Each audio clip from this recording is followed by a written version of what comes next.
the recipient of Nobel and is the recipient of Nobel Peace Prize awarded to IPCC authors in 2007. She served as a senior professor and acting director of Indira Gandhi Institute of Development Research in Mumbai and International Institute for Applied System Analysis in Austria. Over to you, ma'am. Thank you very much. I'm very happy to welcome you all at this occasion of our release function for the analytical study to assess the potential of gas LNG for regional energy cooperation for the Middle region. I especially welcome Shri Tarun Kapoor, who has taken, as well as Monali Hazra, the Regional Energy Manager, Clean Energy Specialist, for her constant support. I also extend welcome to the South Asian participants and all the representatives from South Asia region. Now, I find that over my experience on the last many decades, that every decade the relationship of the energy resources with each other changes. And in the beginning, 2000, coal was the dominant source and gas was assisting coal, and renewable was a small infant or a little bit grown-up child. But now, in the last decade, that is 2011 and 2020, we found that because of the Paris Agreement, much optimism has been taken, has been based on it. And there are many other reasons that keep changing the relationship with this among them, which could be now climate change, environment, population growth, economic prosperity, and so on. And now we are at a stage where gas is supposed to also assist renewable energy, and we would like to see coal receding. So in this context, we have examined the options for all South Asian countries, and we also find that, and that also we learn from many other examples, especially in renewable, that long-term power purchase agreements sometimes get you into trouble where neither the buyer has any option to change anything, neither or the supplier, and both of them lose actually. And so we find that the same lessons hold also, and for gas and gas hub is the one we are looking at, where it provides a platform for all buyers and their clients and sellers and so on. There are standard contracts that we can work out, and multiple products can be available for spot delivery and derivatives for hedging risks and so on. So that, and even among the countries, we find that power purchase agreement, very rigid power purchase agreement between Nepal and India and Bangladesh. Now we are trying to make it also power sector market-based mechanism. So this is moving in a direction where the roles of each energy sources are changing, roles of and the kind of instruments we use are changing, especially when the energy demand is fluctuating, and if the energy supply are even fixed contracts, then expect some trouble there. So I'm glad this idea of gas hub is taken on by this report, and our team of experts, as well as in consultation with all the countries. This has been draft report has been presented to all countries before, and their concerns and comments have been taken on board. So I'm so glad that Mr. Honorable Secretary Tarun Kapoor is here to ensure that the recommendations of this report can go further. I thank IRADe team for working very hard to make this report along with Mr. Swami Dayal Prasad, as well as for hard for this particular event. I thank USAID for their support and partnership has resulted in, this is our 27th report, and it has resulted into many discussions, many reports, many policy briefs and so on. And to have welcome again, and let's have a session. Thank you so much. Thank you, ma'am, for your address. As we move on, we regret to inform you that Ms. Karen Kundowski, Acting Mission Director, USAID, will not be able to join us today as she was unexpectedly put into the visit of the US Secretary of State, Mr. Blinken. She sends her deepest regret for missing the event and also sends her best wishes for the event. We move on. We welcome our chief guest, Mr. Tarun Kapoorji, who is the Secretary to the Government of India in the Ministry of Petroleum and Natural Gas. Kapoorji has 33 years of experience at the state and national levels. Before taking over as the Secretary of Ministry of Petroleum and Natural Gas, he was posted as the Vice Chairman of Delhi Development Authority. He has worked as Additional Chief Secretary in the Government of Himachal Pradesh, looking after various departments: power, environment, forest, food and civil supplies, excise, public works departments, etc. He has also worked as a Joint Secretary in the Ministry of New and Renewable Energy, looking after National Solar Mission for 5 years. I would now request Mr. Tarun Kapoorji to kindly address the gathering. Thank you, sir. Over to you.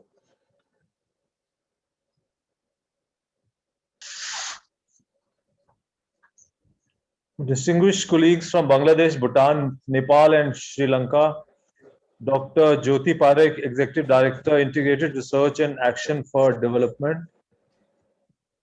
Mr. Pankaj Batra, Project Director, South Asia Regional Initiative for Energy, my colleague, Mr. Reddy, who's sitting here with me, representatives from gas industry, ladies and gentlemen. I am very happy to be here to join in this webinar to release this report on analytical study to assess the potential of gas LNG for regional energy cooperation in Bangladesh, Bhutan, Nepal, and Sri Lanka. A brief presentation was made, and I was very happy to learn quite a lot based on this report, and very important information and very good ideas have been brought forth in this report. My congratulations to all those who were involved in this study, Mr. Batra and his team, and congratulations to IRADE for this study. We all know that cooperation in energy is so important for this region. There are parts of various countries which have huge potential in hydro. There are parts in this region which have good potential in various other forms of renewable. And then probably we are all net importers of fossil fuels, particularly oil and gas. And as we move forward, we all these countries in this region have to have a lot of clarity on how energy transition will take place in this region, how we will move along with the rest of the world for cleaner, better world, and how we can utilize the resources which are available in this region for the betterment of all of us. So this will happen only if we can all the countries can cooperate with each other. So what I see is that there is some cooperation now happening as far as electricity is concerned. Nepal has huge potential for hydro, which can be used in India, and in turn, various other forms of energy, including POL.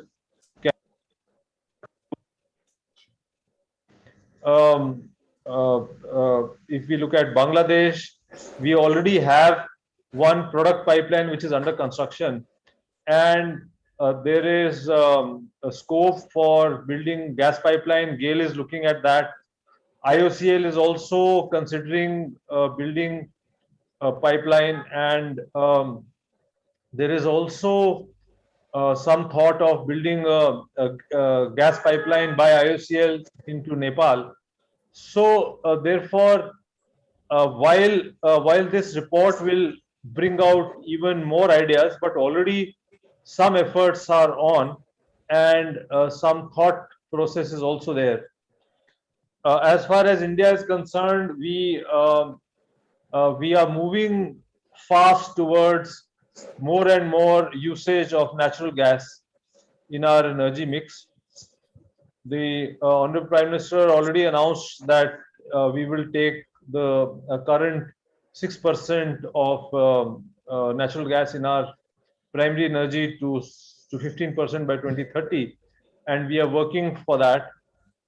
This involves building infrastructure, which means that we have to link all the parts of the country with gas pipeline. That is progressing very well, and already almost 19,000 kilometers of pipeline is functional. We have plans for 34,000 kilometers of trunk pipelines, and then a huge distribution network is also coming up, so that we can connect all major towns and even the areas around urban areas and every household industry. So we are moving quite fast on that. So with that, the demand for natural gas in India is going to keep going up. This would also mean that we will gradually develop other types of infrastructure like regasification facilities, LNG terminals, and also put in proper regulations in place, put in good policies, and allow free trade to happen in the country. Already, several initiatives have been taken, things like unification of gas tariff, making the gas exchange functional, and now we are moving towards setting up of TSO, and also bringing in rules which will make trading even more easier. So now, if all this happens in India, then the whole region can also benefit, because if private sector comes in a big way, and private sector looks at market which goes beyond India, then the adjoining countries certainly would stand to benefit, because volumes matter in this business. So unlike crude oil, where most of the contracts don't extend beyond a year, rather no contracts extend beyond a year. In the case of LNG, the contracts are quite long term, and volumes are also immense. And therefore, the smaller countries would certainly benefit if there is cooperation with India, leading leading this whole effort towards getting infrastructure and systems in place in the whole region. The companies, particularly the government companies in India, do have the expertise, they have experience, and they have done a lot of work. They have knowledge about international trading, they have knowledge about infrastructure building and maintenance, and also on how and which users can be serviced best by using the natural gas. So therefore, I'm quite sure that this report will open newer avenues of cooperation. This report will give more opportunities for us to interact amongst ourselves, and then come up with good solutions for the entire region. My good wishes to all the participants and to the all those who worked for making this report. Thank you. Thank you so much, sir, for addressing the gathering and sharing with us the various initiatives that have been taken by the Government of India in the sector. Now I would request you and Dr. Jyoti Parekh to kindly unwrap the report and release it in the presence of all the dignitaries. Thank you.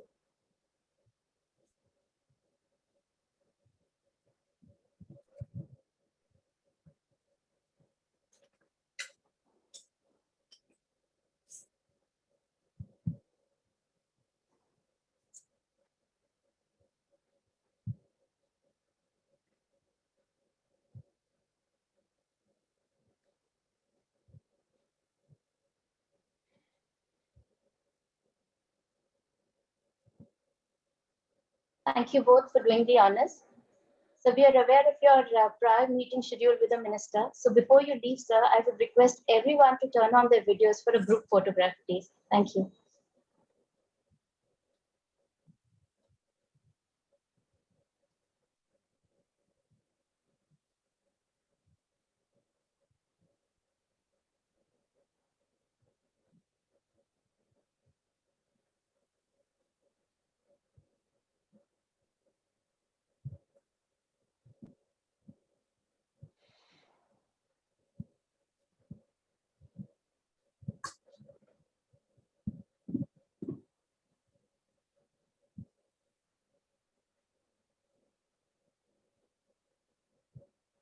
Thank you so much. Thank you, everyone. Thank you. Thank you. Thank you. Thank you, sir. Thank you very much. Thank you, Mr. Reddy. You can stay on, Mr. Reddy. So now we move on to the key findings of the gas report, and I'll hand it over to Mr. Pankaj Batra, who is the project director of the SARI program at IRADe, and ex-chairperson of Central Electricity Authority, and also to Mr. Swami Dayal Prasad, who is a senior consultant of the SARI EI program at IRADe. Over to you, sir. Thank you. Thank you, Anuradha. So natural gas is, as you know, contains mainly methane and a small portion of ethane.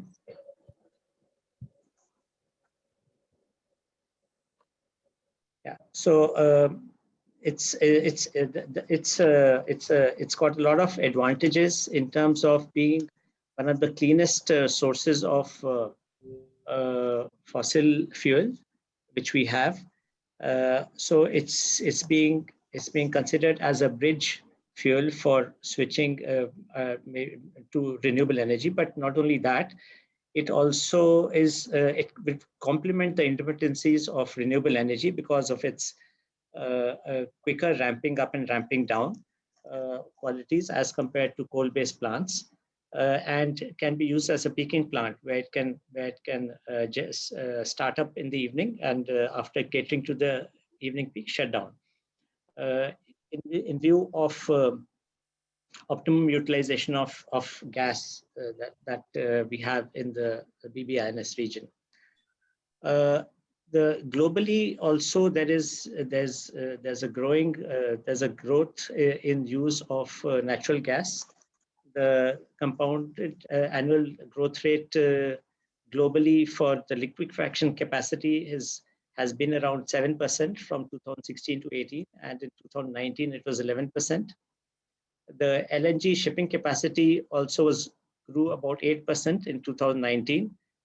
So there are three parts to trading of gas through ships, which is you liquefy natural gas, then you take it through ships, and then you regasify it at the receiving station. So regasification capacity is also growing about 8% per year globally. Out of this, of course, the major contribution to the growth are the Asian markets, which constitutes 70%, 74% of the growth in LNG demand from 2019 up to 2040. That's expected as per Shell LNG Outlook 2020. In India, gas accounts for about 6% of the energy consumption. And as Secretary said, that it's expected to be, that there's a target to take it to 15% by 2030. Bangladesh has got a much bigger contribution in the energy basket to the extent of about 60%. Sri Lanka, Nepal, and Bhutan, of course, are almost nil. They don't have any natural gas usage in the energy segment. Now, the Indian government has decided to cut under the nationally determined contributions to cut down emissions intensity of GDP by 33 to 35% from 2005 level, and increase non-fossil fuel power capacity to 40% by 2030. At present, India consumes about 170 MMSCMD, which is million metric standard cubic meters per day. And Bangladesh, the other country in the BBNS nations, consumes about 70. There are a lot of advantages in regional cooperation in gas, just like there is in electricity. That there's you can optimally utilize the gas, because many of these consumers have long-term contracts in gas, which is a take or pay system, and even if they do not take, they still have to pay for it. So the advantage of having a regional cooperation is to be able to exchange in the short term between the BBNS countries. That's Bangladesh, Bhutan, India, Nepal, and Sri Lanka. Sri Lanka, of course, is not yet connected through any pipeline, neither are the others, but there is a plan to connect with Bangladesh, and there can be exchange, there can be trade of LNG through LNG vessels. Gas exchange has recently come up in India, where you can trade to the extent of even a single day of gas, and a minimum of 100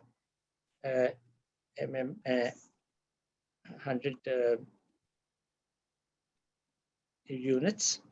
There are 3 hubs which are come up in India, and this would actually be very useful if we for the whole of South Asia, if we can have hubs here, because it will help in not only dictating the prices of gas in the region, it will also be economical, as the Secretary mentioned, to procure these in bulk. So we've got quite a lot of information, much more information than what I've said in a presentation that Mr. Prasad will make. So I now request Mr. Prasad, who's was a consultant in this, and he's presently also our senior advisor for the SARI program in IRADe. So I request Mr. Prasad to give a presentation which will give more information on regional cooperation in the BBNS region. Yeah, please go ahead, Mr. Prasad. Thank you, Mr. Batra. So we have, first of all, a very warm welcome to all the participants from all the countries and all those who are attending this webinar. Is the report visible? Yes. Okay. So what we have covered the following topics in this report. Basically, the global scenario of gas consisting of the long-term availability and long-term dependability on LNG, and then country-wise analysis for all BBNS nations, consisting of the upstream E&P infrastructure, the prevailing policies, regulations, consumer perspective, and then the growth of demand segment-wise, and lastly, the opportunities for trade and cooperation in the region. A brief background on the natural gas perspective for South Asia. The GDP of BBINS nations have been growing consistently at 5 to 8% in the pre-COVID years, The region has a share of about 35% in the global population. In the growth of global population, the urbanization in the region is less than 35%. So that's way behind the OECD countries. So these are the key pointers for growth in energy needs of these South Asian countries. We also reviewed what can be prima facie potential of gas in the BBINS, and we found that the share of fossil fuels in the primary energy consumption in all the nations is very high. And if you see fuel-wise and country-wise, these are the kind of percentages. And we also found that all the countries are a net importer of crude or petroleum products or gas. So natural gas basically provides economic and environmental benefits over the petroleum products, and it can reduce dependence on import of crude oil and petroleum products, and also help to diversify the import basket. Analysis of the global demand. A report of Shell and Wood Mackenzie says that the gas will have a share of almost 43% in the growth of energy demand till 2040. And the stated policies scenario of IEA World Energy Outlook 2019 says that the demand supply gap in 2040 would be equivalent of 250 MTPA of LNG. That is, if no further capacity of LNG comes up. So a significant share of demand till 2040 shall be generated from Asia.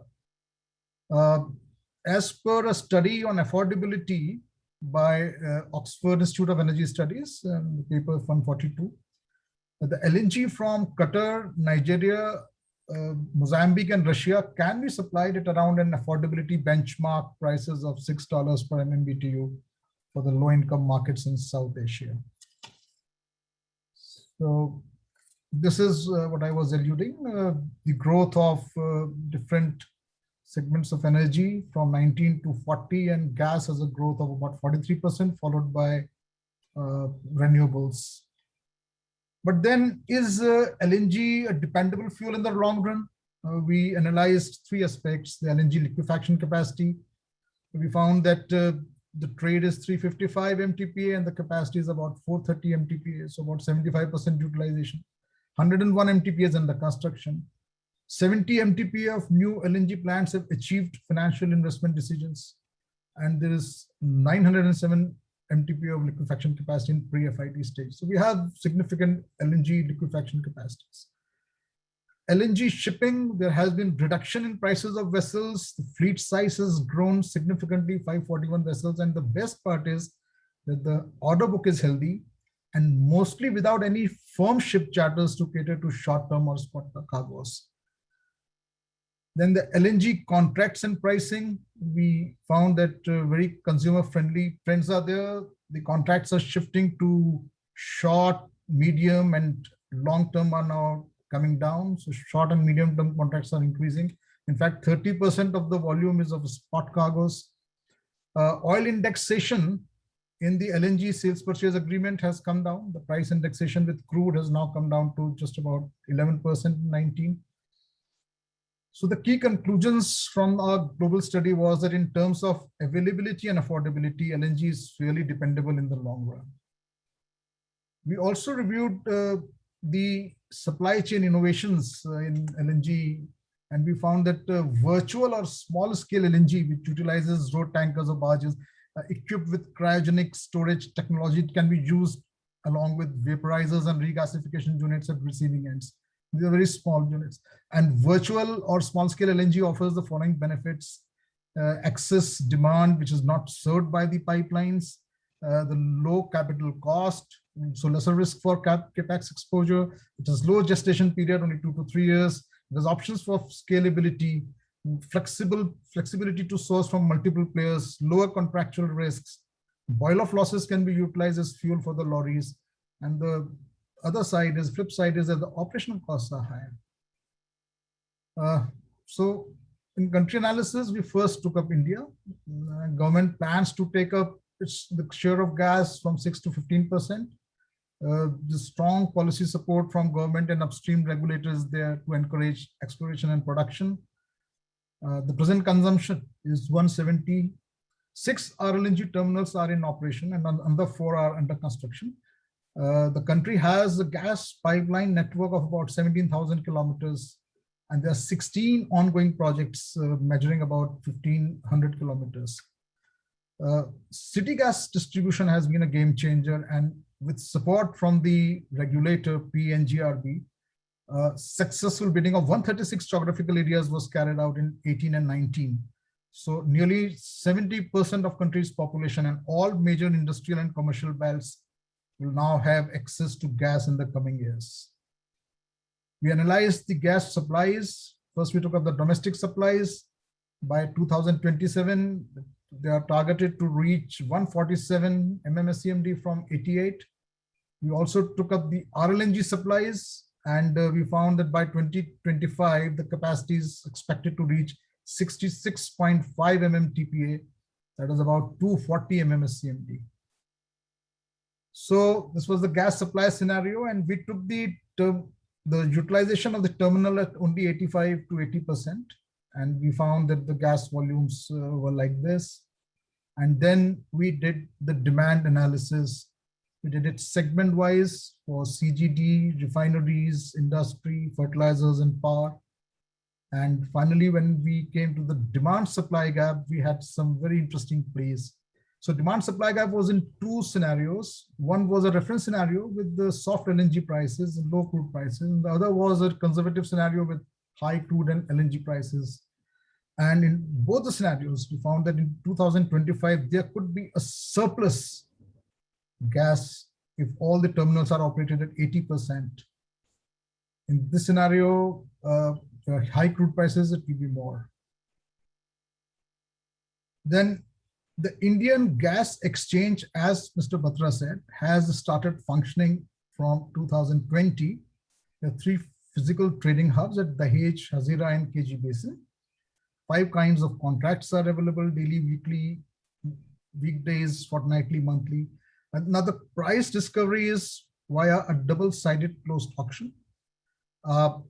The delivery is in 2 kinds, ex-hub and delivered by the exchange. So the 2 specific contracts, standard contracts, and the lot size is very nominal, 100 MMBTU. Now, these are the details of the trade. They're very humble, but then we have made a big name. Country has made a big name. Now, next we go to Bangladesh. Bangladesh is the only gas-based economy in the region. In fact, it is one of the top 4 countries in the world which has gas as the highest constituent of its primary energy basket. So this is how the different segments have grown in Bangladesh. The power and the captive power, they take away the highest share of almost about 60%, 58 to 60%.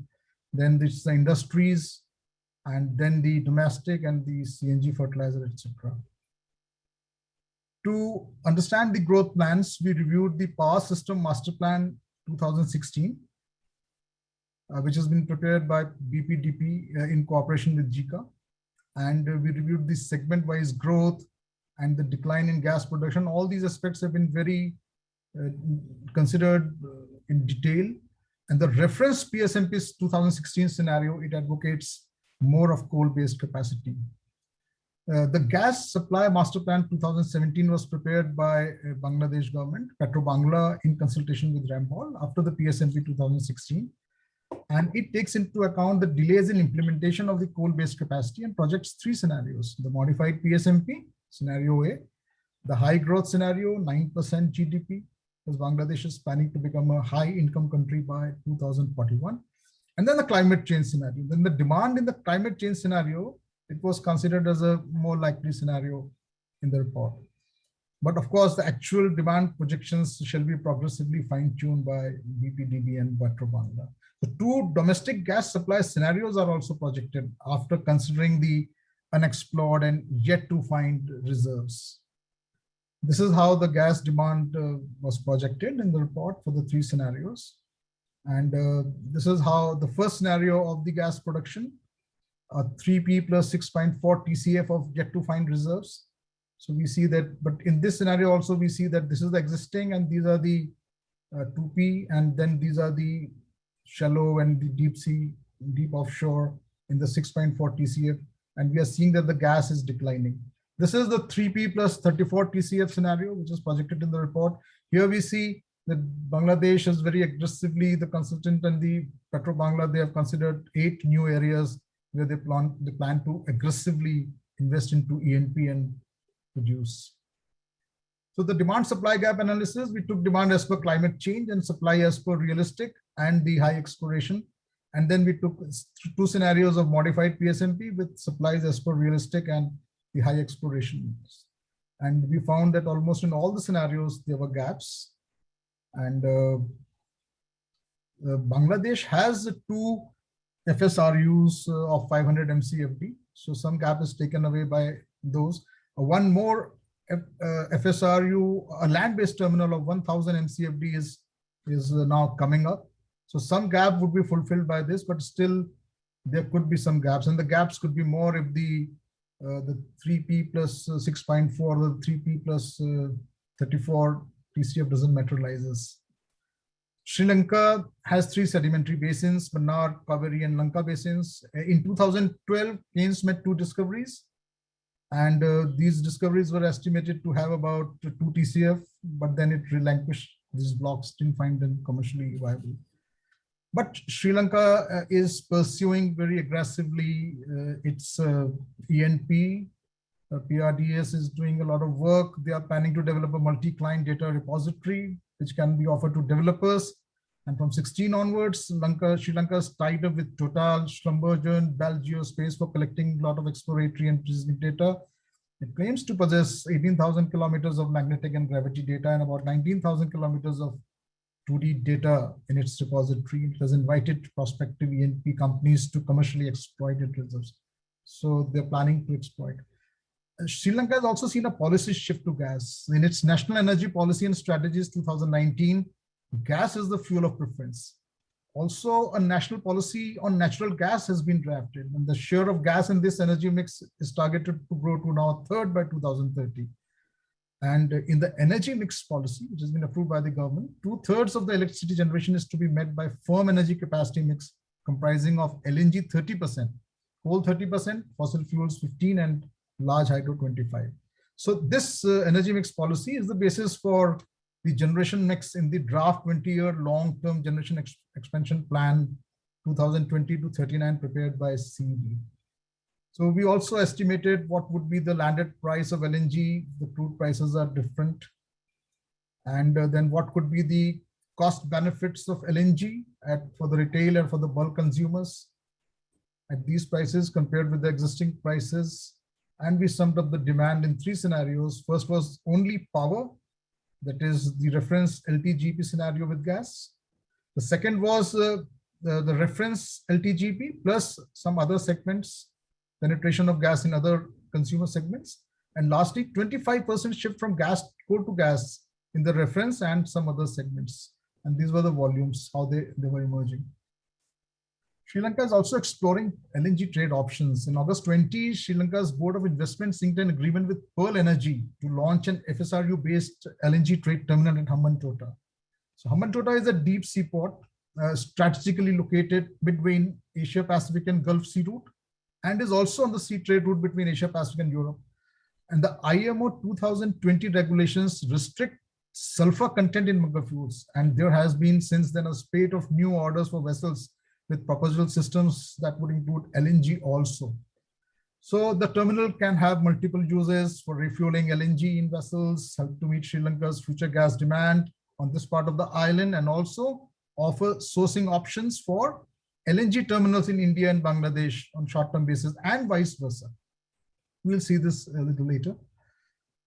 Then country analysis of Nepal. In Nepal, petroleum products comprise about 61% of Nepal's commercial energy basket. The major chunk of its population and industrial activities in 4 provinces bordering India. The bordering areas in India are already awarded to entities under CGD bidding rounds of 18-19 and will have access to gas in a few years. 3 gas supply options were considered: trunk pipeline from India, then multiple small diameter pipelines from India's CGD networks, and virtual or small scale LNG, and the landed cost was worked out. So this is how the landed cost was coming out in the 3 scenarios, and we compared it with the prevailing prices of the other fuels. So we found that this could be very competitive. Option C, there's a virtual LNG could be very competitive. So we mapped the growth of petroleum products and then what kind of penetrations we could have in the different fuels. And we worked out the numbers of how much gas could, in terms of LNG, could come in to Nepal and benefit the consumers. We also analyzed Bhutan, the country with the gross national happiness index. So hydropower forms the bulk of energy source. Petroleum products comprise about 34%.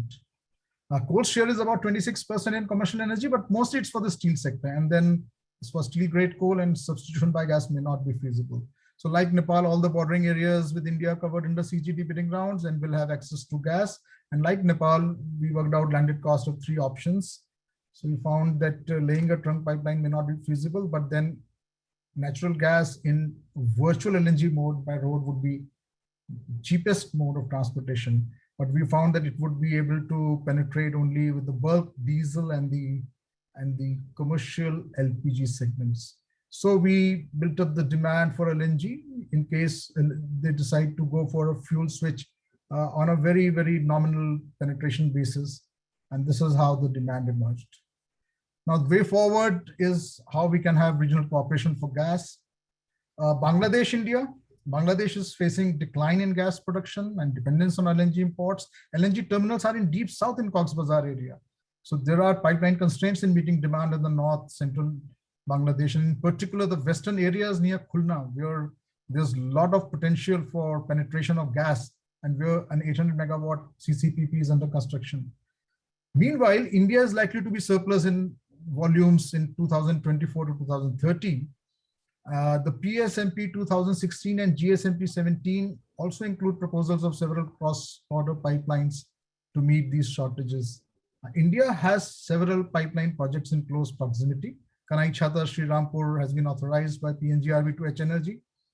And while the completion is in 21, connectivity is proposed near Satkhira, and this can help Bangladesh access Dhamra and the proposed Kutrahati terminal of H Energy near Haldia. The Jagdishpur-Haldia pipeline by GAIL is already commissioned at Durgapur, and the Barauni-Guwahati pipeline, also under construction by GAIL, its completion is targeted in 21 this year, and this is in very close proximity with the north and the northwestern part of the Bangladesh. Indradhanush gas grid, interestingly, under construction would be up to Agartala, which is only 30 to 60 kilometers from very important areas of Bangladesh, Brahmanbari and Komila. These are very important on their destination of gas map of Bangladesh. So Indian companies are also working closely with Bangladesh government for supplies of RLNG across the Panitars. These were the pipeline links proposed in PSMP, and these were the interconnecting pipeline links with India as proposed in GSMP 17 short term and the long term. Long term, they have proposed a pipeline to Myanmar also. Sri Lanka, India, Bangladesh. Now there's an opportunity for collaboration. The proposed FSRU-based terminal at Hambantota provides a lot of opportunities for meeting short-term volatility in demand for India and Bangladesh. Vice versa, it can also source LNG from India and Bangladesh to meet any demand volatility. So it can be both wise. And mutual cooperation like swapping of cargoes, this can also help to mitigate risks in fulfilling contractual obligations. So a lot of strategizing can be done to optimize the utilization of LNG terminals and also in sourcing of LNG. So the volumes of LNG which are sourced, they can be rationalized. In Nepal, India, we have already discussed virtual LNG supply chain can be implemented. There are economic benefits, and at least 4 of the 7 provinces of Nepal can benefit. These provinces are the most populous ones, and later multiple small diameter pipelines can be laid. And almost a similar outline of trade for Bhutan, India. So virtual link would be the best, and once penetration sets in, you can have small links. And the potential of India as a gas hub, well, the development of gas exchange in India is a great opportunity for this region, because with this cross-border pipeline connectivity, the neighboring countries can meet their gas demand at a transparent and an affordable price. The pipeline connectivity beyond to Myanmar, if completed, will also strengthen the regional gas markets and help to overcome the demand-supply imbalances in the region. So these are the key enablers, connectivities for the South Asian pipeline network. And this would foster a lot of intra-region trade and help in development of a South Asian gas. These are the kind of potential trade benefits we worked out. We took $5 per MMBTU for the consumers and $2 per MMBTU for the supplier. And the benefits on the volumes were working out to be about 1.2 billion straight away in 2025, going up to about 3.6 billions in 2040 per year. So our key conclusions are that LNG has emerged as a very dependable fuel in terms of its long-term availability and affordability. Country-wise analysis indicates that there is increased gas demand, particularly for LNG in this region. With its upcoming LNG import terminals, India is expected to be surplus from 2024 onwards. The upcoming pipelines, development of virtual or small-scale LNG supply options, forthcoming reforms in pipeline tariffs, and an operational gas exchange also offers opportunities for trade between India with neighboring countries, and shortages in Bangladesh and surplus supply in India indicate that cross-border gas trade can be a good dividends. The upcoming FSRU-based LNG trade terminal at Hambantota, it offers opportunities of marginal trade and collaboration in LNG for this region, and the regional cooperation will finally enhance the overall bargaining power of this region, and it will help in meeting the short-term demand fluctuations in respective countries. Thank you.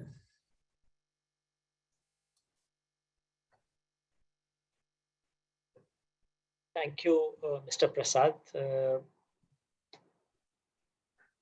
Anuradha, would you like to take it forward? Thank you, sir. We now move on to the next section. We begin with a panel discussion. To the panel discussion is where South Asian country representatives will share their views on regional cooperation in natural gas. The discussion again will be moderated by Mr. Pankaj Batra. Over to you, sir. Thank you. So we have 4 panelists with us. Mr. Mohammad Moinurizam, he is the Deputy Secretary, Division 2 in the Energy and Mineral Resources Division of Ministry of Power, Energy and Mineral Resources, Government of Bangladesh. Then Rinchan Lazam is the Officiating Director in the General of Department of Trade, Ministry of Economic Affairs, Government of Bhutan. She has extensive experience of more than 15 years in the Department of Trade. Mr. Ram Prasad Kimre, he is the Director General, Department of Mines and Geology, Ministry of Industry, Commerce and Supplies, Government of Nepal. In his current role, he is responsible to develop and promote the research and application of geological sciences to Nepal's development, as well as protect and conserve the environment and reduce natural disasters in the country. Mr. Surat Ovitigama, he's the Director General, Petroleum Resources Development Secretariat, Government of Sri Lanka. He is an oil and gas industry professional with over 18 years of experience spanning engineering, technical safety, project management, and operational services. So these are our panelists. I'll ask questions to them. One round of questions would be common, and the other ones would be specific to each country. So I'll start with Bangladesh, Mr. Moinurizam Zaman. And of course, this set of questions will be common, but I can repeat it if required when I come to the next set. The basic question is that, do you feel regional cooperation in energy is good for the BBNS region? And do you feel regional cooperation in trade of natural gas is good in the BBNS region? And if so, how do you think the country would benefit from regional cooperation in natural gas? Yes, Mr. Moinurizam from Bangladesh.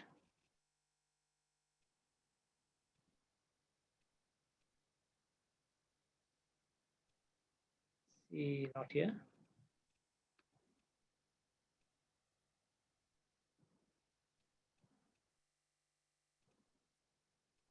Pankaj seems he has dropped off. I mean, maybe he's having some technical difficulties. Maybe we can move on to another speaker and come back to him. Okay, right. So let's go to Mr. To Bhutan. That is. I hope she's there. Yes, hello. I'm Ranjan Yeah. Hazan. Yeah, Ranjan, right. As Yeah. introduced, Officiating Director General of the Department of Trade.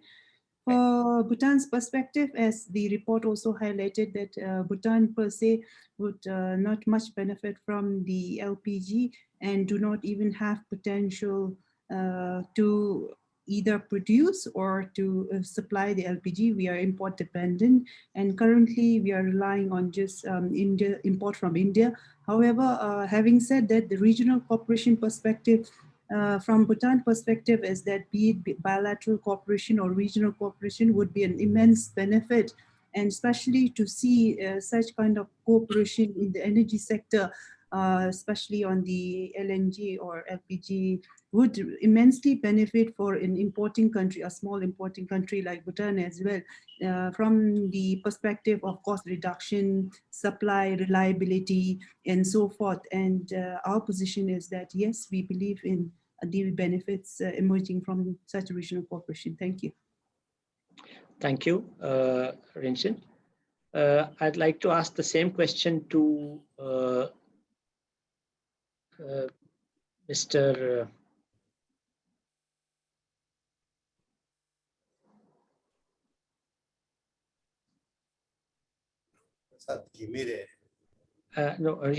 Mr. Gimre, right. Thank you, From Mr. Nepal. Bhat. Yes, please go ahead. Thank you, Mr. Bhadra. As per the perspective of regional cooperation in the BVINS region, Nepal is quite optimistic to have it. Nepal, along with Bhutan, can contribute with hydro, while it can be benefited with other sources of energy like petroleum, coal, and LNG as proposed in this report. In the power sector, Nepal, India, and Bangladesh have already gone far ahead with the energy access, and Nepal and India have already are executing the notion of energy cooperation. So this is quite okay. Nepal, for LNG, Nepal does not have any natural gas supplies or any infrastructure. But what we do have, we in the Kathmandu Valley, the exploration work carried out has some proved reserves of around 300 million cubic meter of natural gas. But for the economic viability of the use of this gas is in the main discourse ahead, though it has been already pilot tested for residential use. So presently the mix is, the energy mix percentage of LNG in energy basket is, as you in your report you also is quite nil. Nepal does not have any natural gas supplies or any infrastructure to receive LNG supplies yet. This studies has attempted to explore the option of gas supply and estimated the landed cost of gas from various points of India with proximity of Nepalese border. Of the three different feasibility options for supply considered, as Prasad has just now he presented, the small scale virtual LNG supply chain using truck lorries options provided quick access, low investment, lower risk potential of penetrating the far-flung areas of the areas at competitive price and emerge as an optimum gas supply mode to begin with. One more advantage with LNG is that it is less GM emissions and other petroleum source and coal. With all these advantages, for switching to LNG in some energy consuming sectors like residential and industrial, of course, in Nepal, the economic advantage in the long run, the volatility in the prices, the energy security has to be well assessed, along with the comfortability and consent and conviction of the consumers. I think I have to say it's just for now. Thank you. Right. Thank you, Mr. Gimre. Mr. Ovitegama. from Sri Lanka. Thank you very much. And honored panelists, ladies and gentlemen. First of all, I'd like to commend and congratulate the team who put this report together. I think I have virtually met you about 3 or 4 times, and the enthusiasm and professionalism and hard work you have put into this is really impressive, and it's very engaging. And it's a very useful report you have produced. So with regards to the question, so Sri Lanka is a bit behind in the curve in joining, introducing gas into our energy mix, but it's absolutely going ahead. There's a very firm commitment from the government, and there's been some recent developments that essentially walk the talk. For a country like Sri Lanka, what always happens is, the question that comes up is scale, and I think Mr. Kapoor touched on it earlier.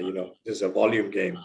So for Sri Lanka to be a part of this network is, I think, a very, very important thing. It gives us a lot more options than we would in isolation as a small island in the corner. And besides that, in general,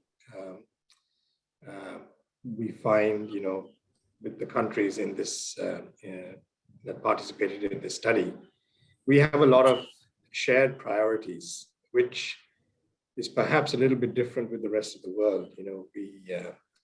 We need clean, cheap, reliable energy for our people. And even though the commitment is there to go totally green, we face some ground realities and priorities for our people. And I feel we share that amongst the nations that form this forum. So, energy security and ending energy poverty and countering the social and economic devastation of this COVID pandemic, take precedence. So, it's good to talk about natural gas and LNG, whereas many of the other forums we participate in, have moved on from that. But this is a very relevant topic for Sri Lanka as we use LNG and gas in our transition to eventually to green energy. So we look forward to being a part of this forum, and as we go ahead to contributing more and more and enriching this discussion. And I'm very pleased to see that Bantota has been added on as a key consideration as well. So thank you very much, and all the best for taking this forward. Thank you. We will be asking you some more questions in the second round. So request you to stay on. Mr. Monarism, I think he has joined. Have you joined, Mr. Monarism? We missed you. Yeah, sorry. Okay. Lost my connection 4 to 5 times. Okay. Yeah, so I wonder if you heard the questions, which I put general questions to everyone, but if you didn't, I'll repeat these questions. Yes. Right, so these are questions that, do you feel that regional cooperation in energy is good for the BBNS region? And in energy, under energy, if cooperation in trade of natural gas is good for the BBNS region, how do you think your country would benefit from regional cooperation in natural gas? Thank you very much for your question. Regional cooperation is very important for us, and we are working on that. From the Honorable Secretary of India, he said, we have cross-border energy trade, especially LNG transmission and other things. And we have we have already done 2 MOUs with IOCL and H Energy. We have a plan to take LNG from India. That is one part. Another part is we are taking power from India, and we have a plan to connect with Nepal for our water-based power plant.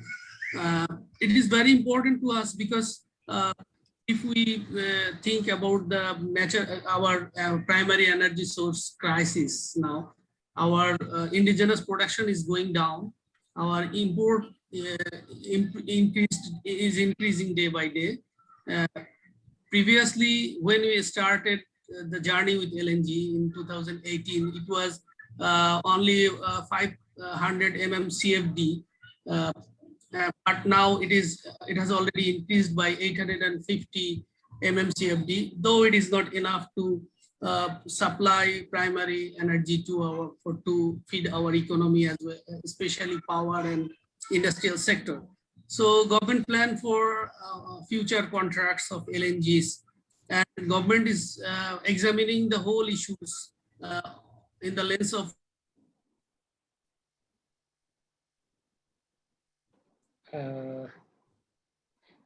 yeah, can you hear? We can't hear you. I think there's again a problem in the connectivity.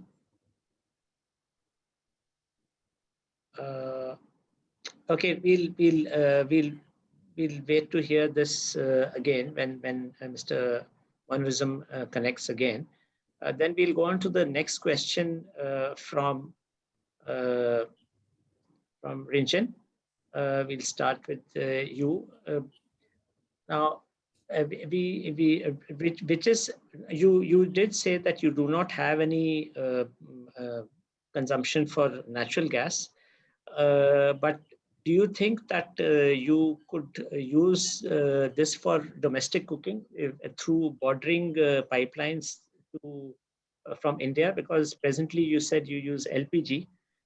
And natural gas is a new which is through the pipe. Natural gas is being used in India for cooking. So do you think that that would be beneficial? Because there are some benefits which are worked out by Mr. Prasad in terms of that, and through virtual LNG transport.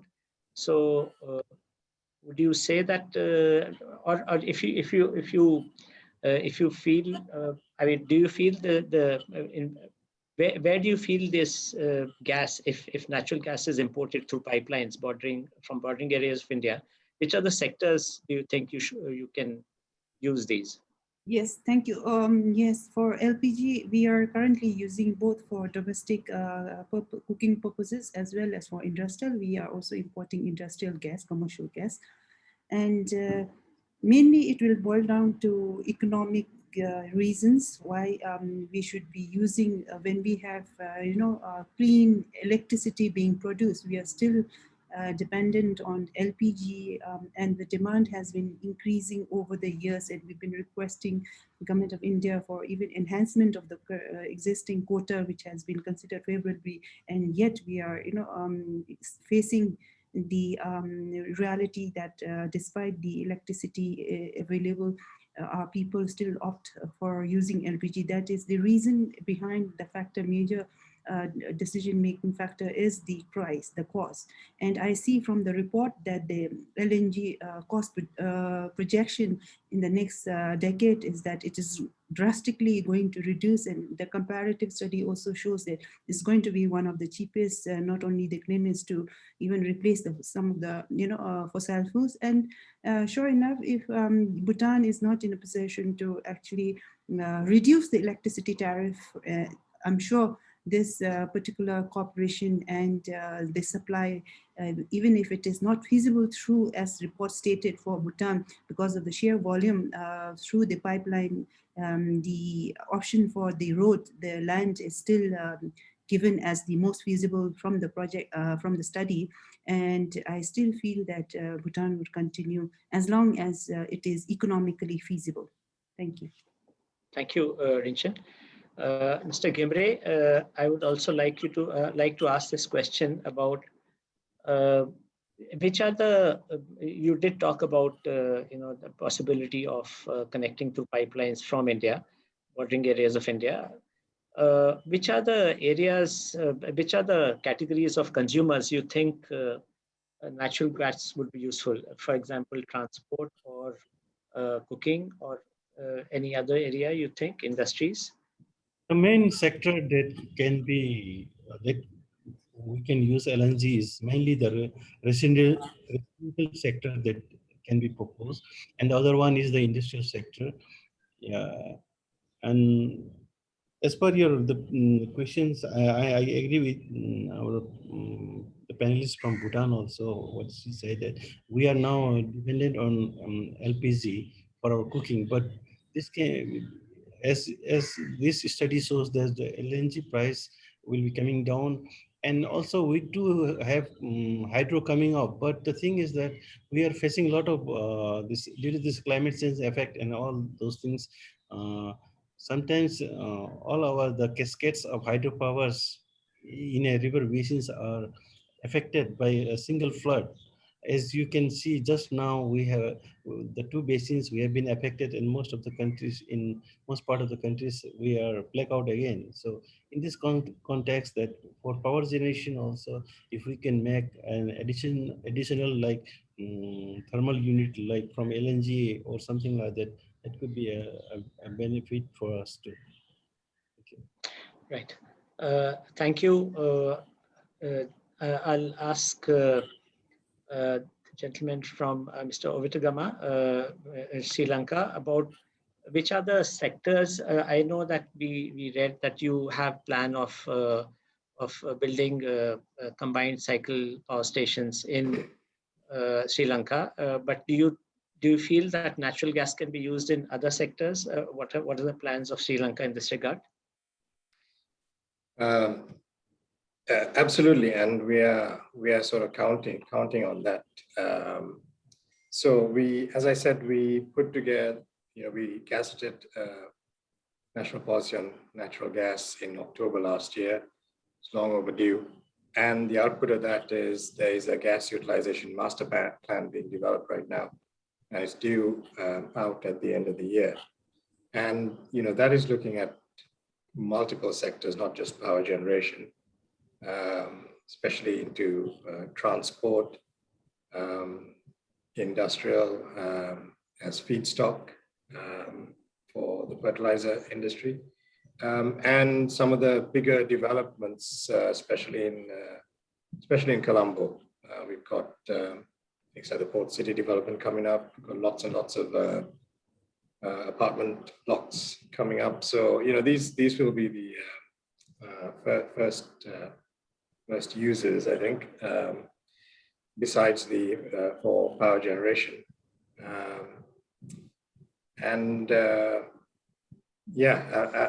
Absolutely, it'll come out of the gas utilization master plan, the exact details of it, and it also plays into the agency which I'm leading, which is the upstream E&P. So even in our sort of commercialization plans, this features into it. It cannot simply be for just power generation. We're trying to diversify quite as much as possible. Thank you. I think Mr. Monizam is not yet back, so I'll ask you another question from Sri Lanka, because these questions would actually pertain to Bangladesh and Sri Lanka about trading in gas through a gas hub because you don't have presently gas, but you're trying to get discoveries in 3 basins, as was said, in Sri Lanka. So when you have that, would it be beneficial to have a gas hub and to trade in natural gas in the BBNS region? What is your opinion? Well, it actually it helps us a little bit, and it gives us more options. So one of the things I get asked quite a lot is if we're going to import LNG, is there a market for the gas you're going to produce? Now, if we were linked into this wider network, that's not really an issue or a problem that we should lose sleep over, because there's space for both and flexibility both ways, and it helps overcome the uncertainty. How much gas do we have? When will we produce it? How much should we for how long should we, commit to the LNG imports for, and should we build a land-based terminal? So many of these things can be answered much more easily if we're linked into this regional hub. So absolutely, it will certainly help us. Right, thank you. Now, I'll ask the specific question to Bhutan again. Does Bhutan foresee, of course, you probably partly answered this, do you see in the future a potential for natural gas other than what you said? You said it depends on the economics.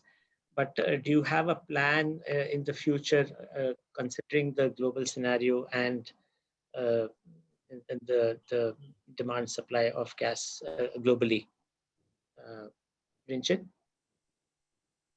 would you like to say anything more on this?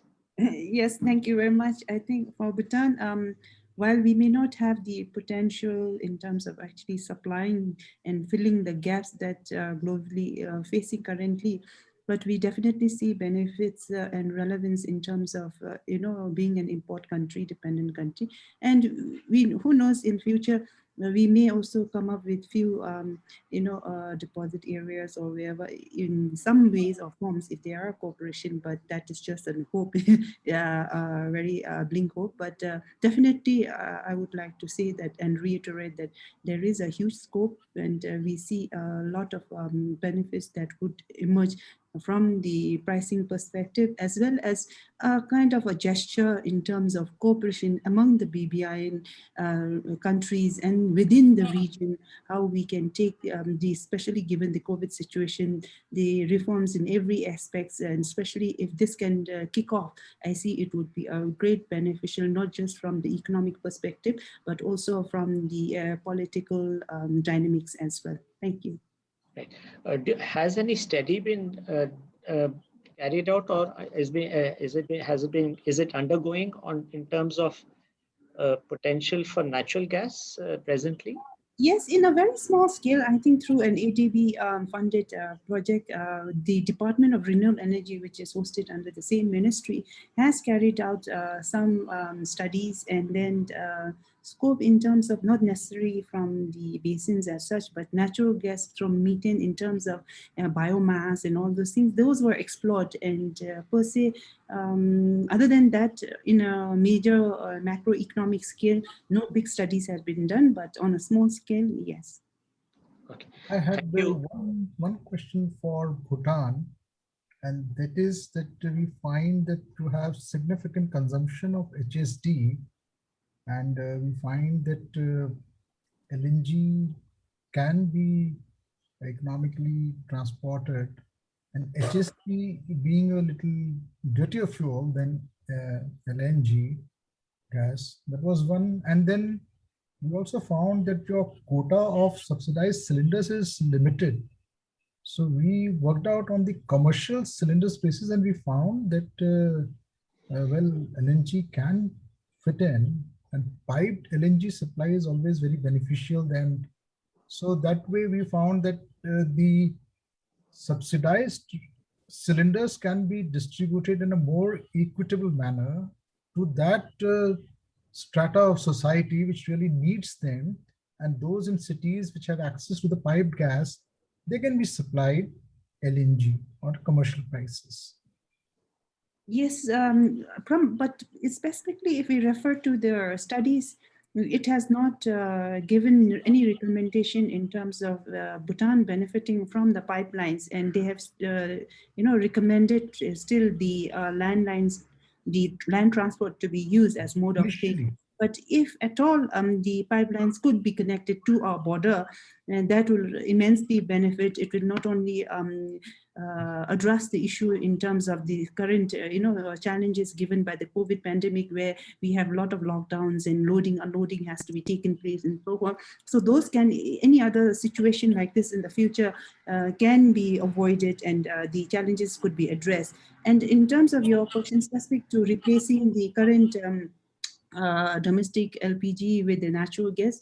Of course, if I said earlier also, if the price is much more competitive, then it really makes sense from the economic perspective to be replacing all this domestic cooking, whether it is subsidized or non-subsidized, domestic or commercial LPG, which we are currently using, that could be replaced by the LPG. But when it really comes to using for the LNG for the purpose of the motor vehicle to replace HSD, which is the diesel, and those I still feel perhaps it is much more ambitious, because we are producing cheap electricity, and our current policy is to go for electric cars, which has been introduced. So yes, a thorough study in terms of economic feasibility needs to be looked at.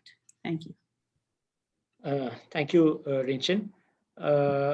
Mr. Gimre, a specific question for you for Nepal. Considering that natural gas is more environmentally friendly than other fossil fuels, is it considering this the use of more of natural gas in the energy baskets? And what are the plans for utilization for natural gas? Is there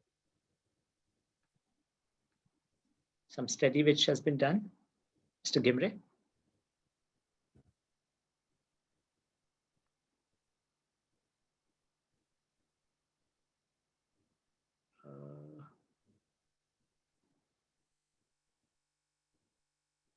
No, Mr. Manuzaram has come. I think Mr. Gimre, I don't think he's there now. Anuradha, is Mr. Gimre there?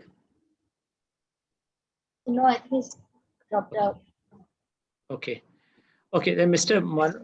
Manirazaman has joined. Can you hear me? Dr. Yeah, I hear it. Okay, I think you got cut off again in between, right? Yeah. Okay, so there certain, in fact, a lot of questions were pertaining to Bangladesh. So I'll ask you this. Yeah, please. Which are the category of consumers where you think there'll be more greater use of natural gas in Bangladesh? You mentioned earlier our main buyer is our power plants. Right. Our grids taking 48 to 50% of power, and non-grid like captive taking the rest, and it is around 60%. And Right. our industry, we are giving emphasis to industry because everything depends. The economic growth is totally depend on mostly on industry. So our next emphasis on industry. We are shifting from CNG vehicle to auto gas, and we have a plan to phase out the CNG vehicles so that we can save some energy from there in the future, and we can utilize it in the other sectors. We have a consumer of natural gas in household sectors, 32 lakhs, 3.2 million people are taking are connected line gas, but we are not interested to expand it, and we want to save energy from there, because there are a lot of, as it is the fixed price service, so there is a wastage, and we are going for the prepaid meters and want to save all those things, and we want to shift this to our, basically to industry and to power plant. That is our future plan. Okay, right. Thank you. So the other question is that what are the advantages of being able to trade in the spot market in gas? I'm not, I don't know if you're aware, but we've started a gas exchange in India where you can trade in gas for as little as 1 day. And as pointed out, 100 MMBTU is the lot size. So what do you think are the advantages in that? Because Bangladesh would get connected through pipelines to India. Do you think the advantages in that, and also of having a regional gas hub in South Asia, in BBNS region?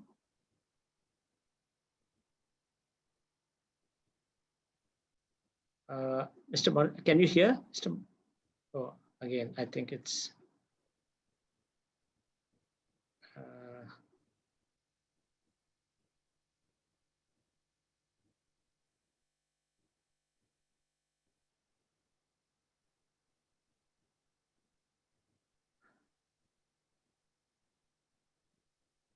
Anuradha, has Mr. Gimre come back?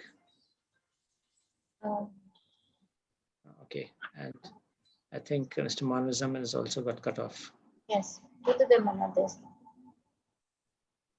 Okay, maybe we'll.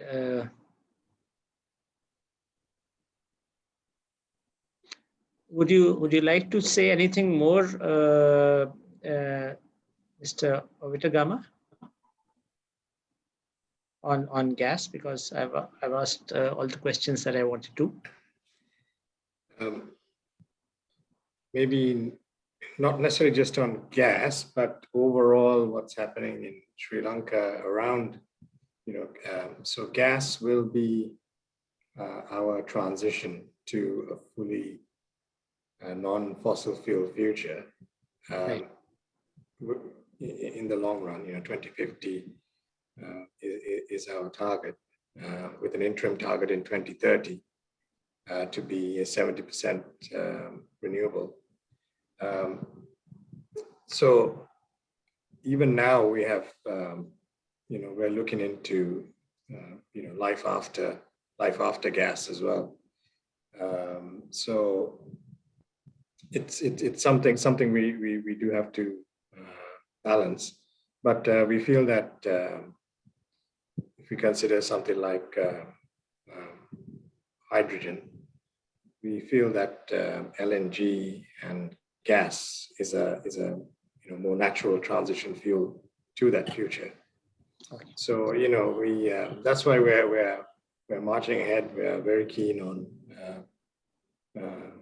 being a part of this gas network because it'll feed naturally into our future. And in the short term, we will look. So we have about 30% by 2030 to play with in terms of fossil fuels. So we'll be looking at replacing the current coal power generation with gas, and looking into the transport sectors and other uses. So that's just wanted to sort of highlight that Sri Lanka has this other strong march towards a totally renewable future as well. Right. Okay. Thank you.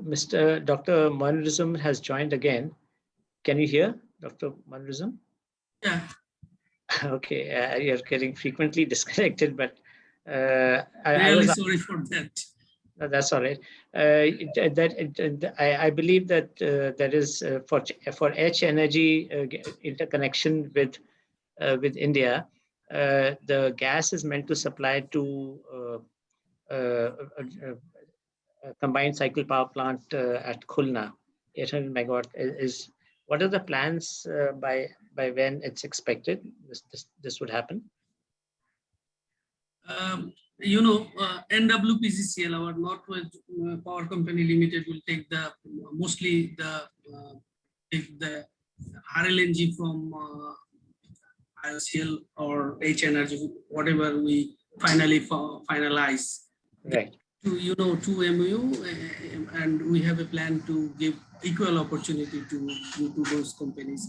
And the RLNG supply from those companies will mostly use in power sectors, in power plants in Khulna, Khalijpur area and Rupsha areas and other places. And the rest of the LNG will be supplied to the industrial zone, right? Khulna and Bagrat belt. That is the ultimate plan. Okay. So I don't know if you answered that question about being able to trade in the spot market. I want to say you a few words. We had planned to take cargo from a spot market at a lower price. Right. Trend of the spot market in the last 10 years, not in the 2021 or last of December 2020, the spot market cargo price was less from the long-term contract. So we had a plan. We plan annual delivery program. We already done, and we reserve for 25% slot in spot market but it was our hard luck, and we took 12 cargoes from spot market, and price was higher than our long-term contract. So our experience is not good in the long spot market. We got only one cargo where we got some benefit, but otherwise we have to pay more in the spot market. That is our experience. But if we have a gas hub in South Asia, would that be beneficial? Because then it will be more optimal utilization, short-term surpluses and deficits can be traded through pipeline.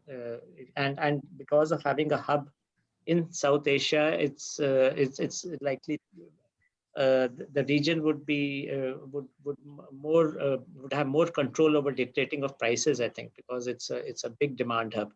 And also in terms of trading in whenever there is, for example, shutdown of some industry for some reason, maintenance, and there's surplus gas from long-term contracts, it can be traded, sold in the hub. So do you think that's an advantage? I think it's an advantage if any country go for a fixed price contract, because there is a volatility in the LNG market. The price spikes are too much. And if we are only thinking about the oil-based oil-linked contract, Bangladesh is only thinking for the oil-linked contract. If there is a Henry Hub or any fixed-term contract, so that risk can be minimized and profit can be, there is no profit, risk can be minimized and price volatility may be adjusted in some ways. So I think it's gone again. Right, so I think we've asked quite a lot of questions, and I thank all the panelists, and we've approached the end of the webinar. So I thank. Yeah, would somebody like to say something? So I just wanted to ask one question from Dr. Vitigama, and that was regarding the refineries and the expansion of their refineries. So would they still look at expanding refineries, capacities, modernizing them, or to go in for LNG? So this is something that rests with the Ministry of Energy, but even earlier today, this matter was discussed at a meeting I was in. We are importing a lot of refined products, and there's a urgent need. So whilst we still go down the LNG route, there will still be this market for it. So we are pushing ahead with upgrading the existing very old refinery and building a new one to meet the local demand. There's also a proposal for 2 more refineries, one at Hambantota and another at Trincomalee. The Hambantota one is much more advanced in terms of planning and proposal-wise. But those 2 are export-oriented ones. So, right. Thank you, Mr. B.N. Reddy. Would you like to say anything? If you're there, you're muted, so maybe it's not there. Dr. Kirit Parikh, would you like to say anything, sir? A few words before we. No.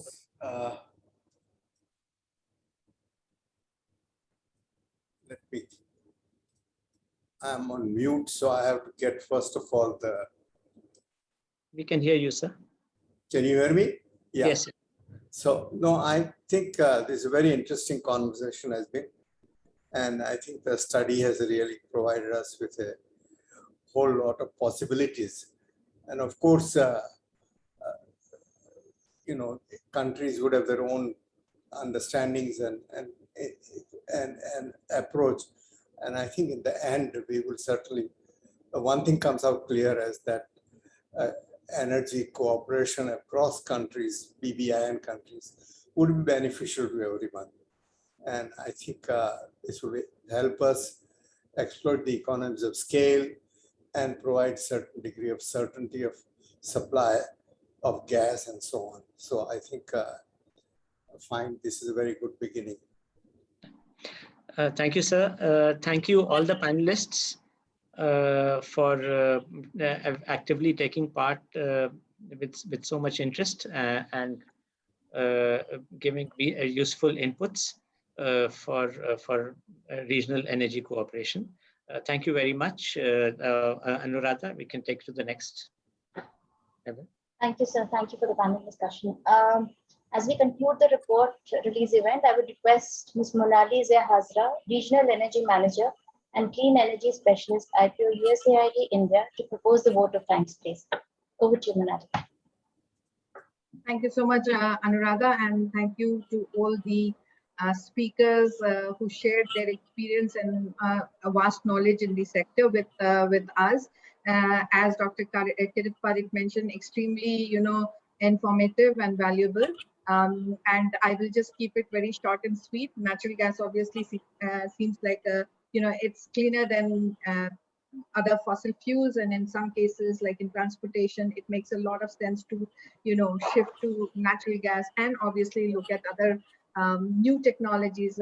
Mr. Uti Mama mentioned about hydrogen, so obviously several interesting things are happening in the region, and we look forward to working with all of you in terms of taking these collaborations and energy cooperation forward. So let me quickly thank all the key speakers today. First and foremost, Secretary Tarun Kapoor for giving the keynote address.